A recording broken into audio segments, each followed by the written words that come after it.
কেউ বিধায়ক হয়েছে, সাংসদ হয়েছে, এমনকি 2021 সালেও এখান থেকে প্রায় 7টা আসনে বিজেপি জিতেছিল। মানুষ এক বুক আশা আকাঙ্ক্ষা নিয়ে ভোট দিয়েছে। 5 বছর তো বিজেপিকে দেখলেন ডবল ইঞ্জিন সরকারের নমুনা।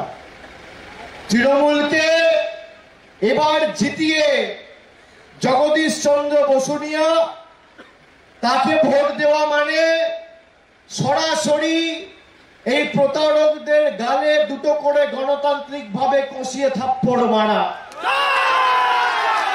আপনার কাছে একদিকে বিজেপির প্রার্থী, যার বিরুদ্ধে 6 মাস আগে আদালত গ্রেপ্তারি পরোয়ানা জারি করেছিল, সেই সাংসদকে আদালতে গিয়ে সারেন্ডার করে জামিন নিতে হয়েছিল, তাকে আবার বিজেপি প্রার্থী করেছে।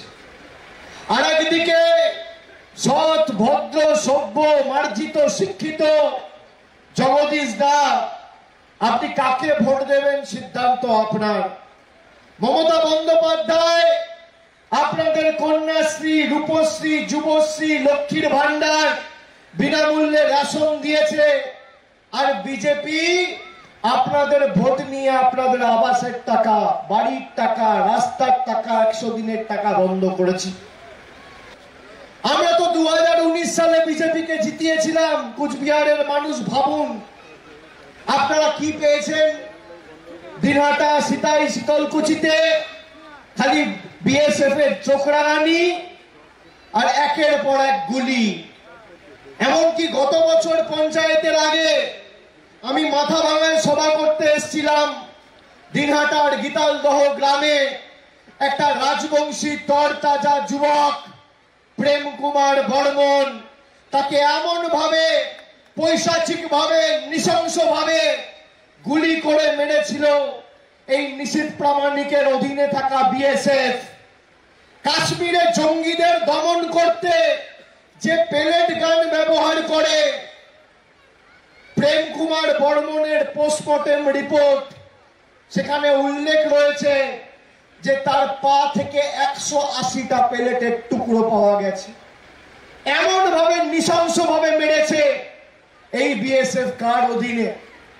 নিশীথ প্রামাণিক তো স্বরাষ্ট্র দপ্তরের কেন্দ্রের প্রতিমন্ত্রী, স্বরাষ্ট্র দপ্তরের অধীনে পড়ে বিএসএফ।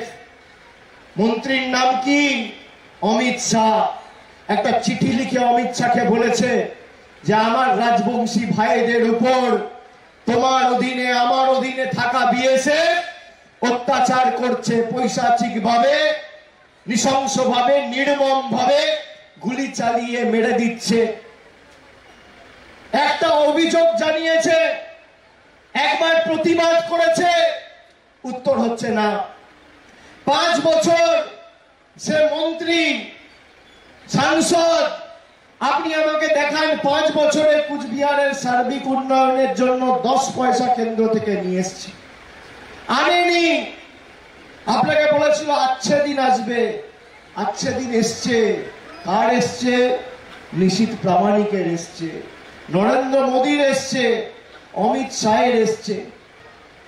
আপনি দেখুন 2021 সালে শীতলকুচিতে নিশীথ প্রামাণিকের অধীনস্থ সিআইএসএফ দিনের আলোয় 10ই এপ্রিল 2021 দিনের আলোয় গুলি করে 5 জন লোককে হত্যা করেছিল। তাদের হাতে বোম, বন্দুক ছিল না, একটা লাঠি ছিল না, কোনো অস্ত্র ছিল না।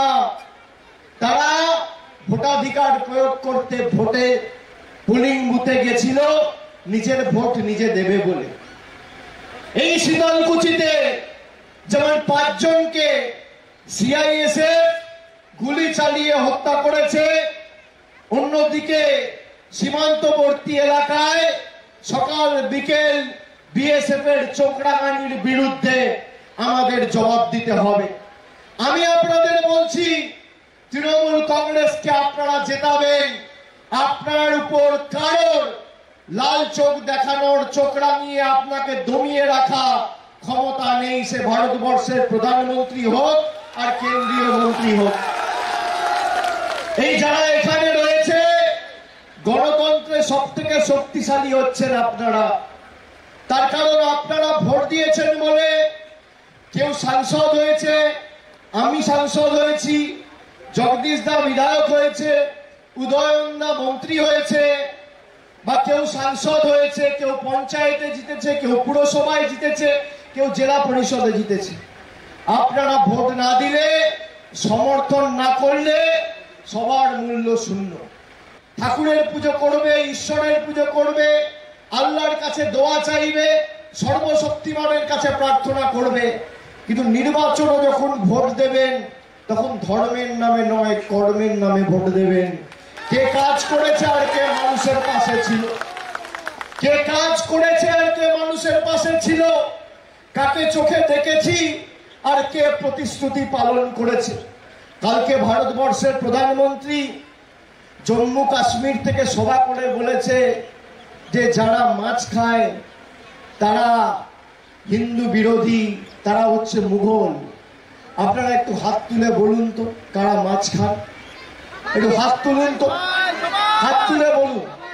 আমি নিজেও মাছ খেতে ভালোবাসি, যারা মাছ খান একটু হাত তুলুন। আপনাদের সবাইকে দেশ বিরোধী বলছে, কে বলছে? অভিষেক ব্যানার্জি নয়, দেশের প্রধানমন্ত্রী। কেন? আপনারা মাছ খান।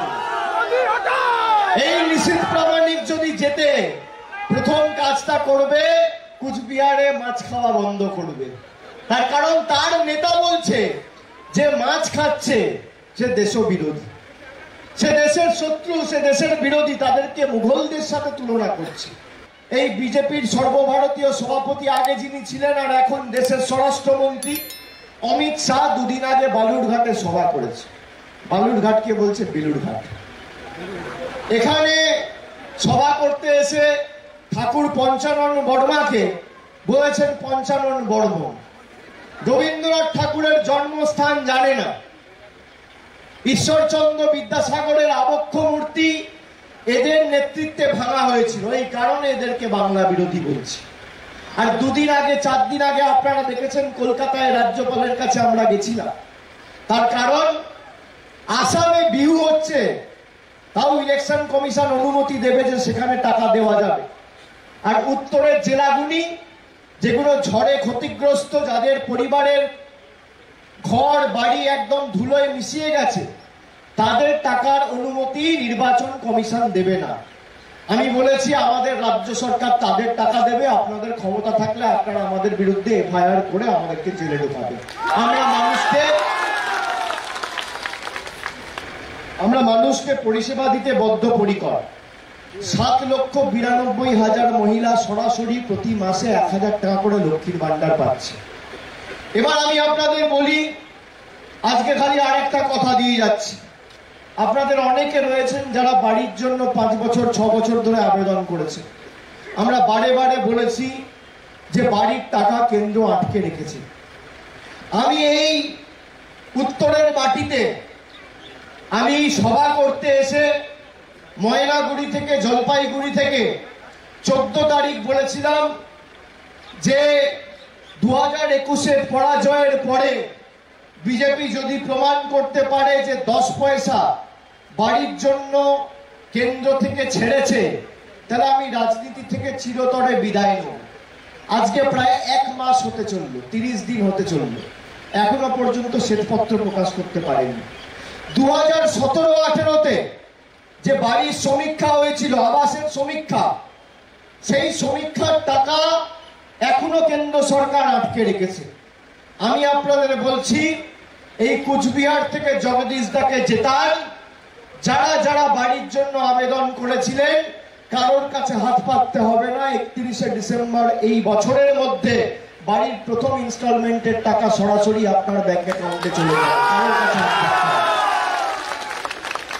এটা তৃণমূলের গ্যারেন্টি, এটা মামাটি মানুষ সরকারের গ্যারেন্টি, এটা দিদির গ্যারেন্টি, এটা আমাদের গ্যারেন্টি যে কুচবিহার আসনে তৃণমূল কংগ্রেসের জয় শুধু সময়ের অপেক্ষা।